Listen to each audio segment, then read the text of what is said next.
तुमच्या घरामध्ये कोणी व्यक्ती येऊन गेल्यानंतर तुम्हाला थोडीशी चलबिचल किंवा तुमच्या घरामध्ये वादविवाद होत असेल, म्हणजेच कुठला तरी व्यक्ती किंवा स्पेसिफिक व्यक्ती आपल्या घरामध्ये येऊन गेल्यानंतर आपल्याला जाणवते की आपल्या घरामध्ये भांडणं होत आहेत किंवा आपल्याला आपल्या आरोग्याविषयी तक्रारी जाणवत असेल, तर हा छोटासा किंवा सोपा उपाय करून बघा. नक्की तुमच्या घरामधील संकटे नष्ट होतील.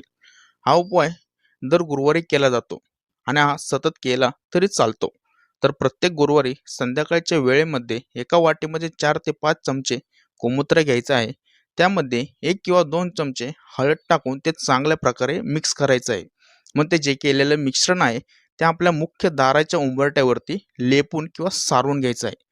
थोड्या वेळानंतर ते लेपलेलं जे आहे ते आपल्या साध्या फडक्याने साफ करून घ्यायचं आहे. हा छोटासा उपाय करून बघा.